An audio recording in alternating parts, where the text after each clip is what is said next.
All right, in this lesson, we're going to take a look at the difference between cost and expense. And there is a difference in this section.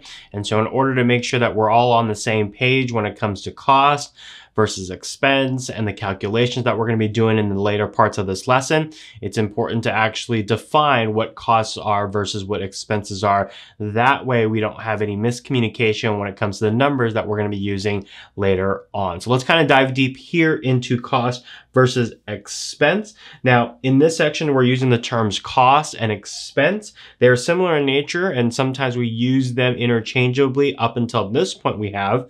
But in this section, they mean two different things. And they've always meant two different things, except because they were usually the same amount or the same number, it didn't matter if we used cost or expense in our conversation. Now it matters because of something called depreciation that we're going to learn later on.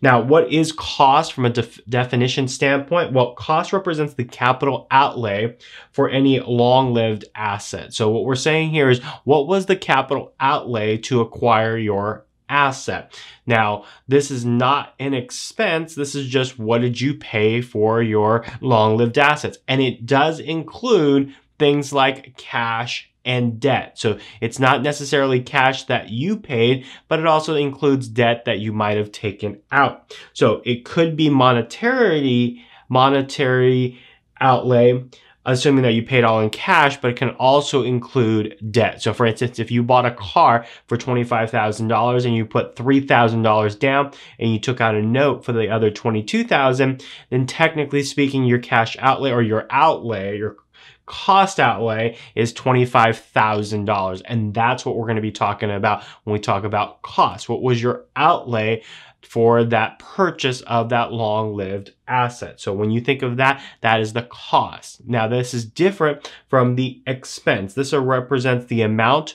or portions of the cost we're going to report on the income statement in any given period.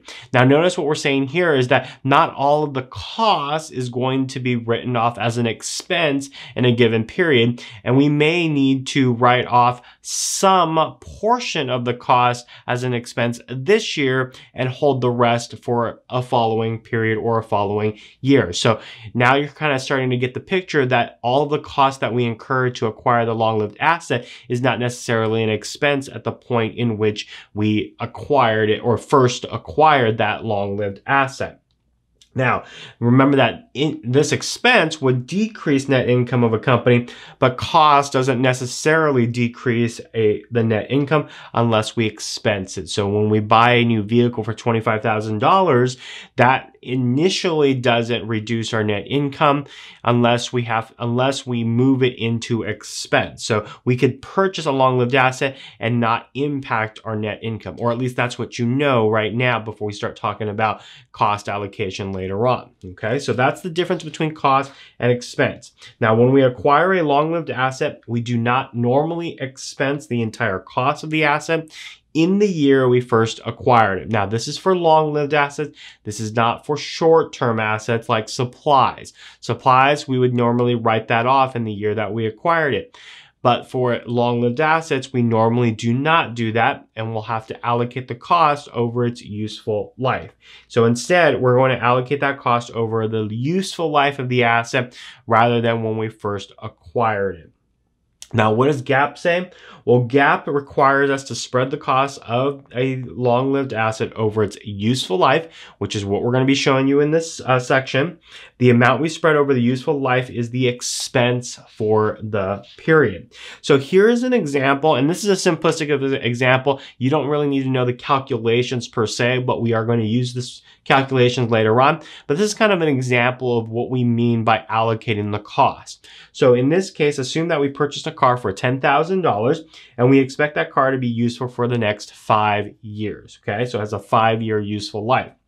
If we were to convert that cost on an annual basis, how much does a car cost us per year if the car lasts us for only 5 years? So what we're saying is we did buy it for $10,000, but if we were to actually take that $10,000 and quantify it into a cost per year, what would that cost per year be to operate that car? Well, logic would say, well, we would take $10,000 here and divide it by 5 years, and we would get a quantifiable number of $2,000 per year. So another way that we can look at this is that this car is costing us $2,000 a year to have and operate because it costs us $10,000. And if we divide it by 5 years, it's like we're spending $2,000 a year in having this vehicle. And that's what we're doing here in this section. So $10,000 would be the cost, but the expense in year 1 would be $2,000.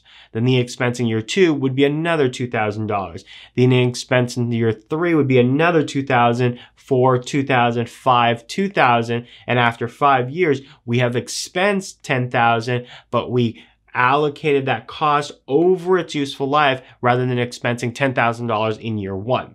So in year 1, we expense just $2,000, not $10,000, and then we kind of spread the cost over the next 4 years. So that's what we're doing here in this section. So cost versus expense. We need to know the cost because the cost is really going to help us understand how much we can expense later on. And so that's what we need to know between cost and expense. So that is a look at the two terms that we're going to be using, and we can't use them interchangeably anymore because one doesn't necessarily mean the same thing as the other. But now that you know the difference, as we go into the next few lessons, you'll have a better idea of what we're saying, what is the cost, and then what the actual expense is for the period. So I hope you enjoyed this lesson, and we'll see you in the next video. Hey guys, if you like this video, make sure you press the like button below. And if you're looking for worksheets that go along with all of these lessons, head over to my website at patrickleemsa.com or click in the link in the far right. And I've got your next lesson right over here. So just click that link and it'll take you to that video. So until then, we'll see you in the next lesson.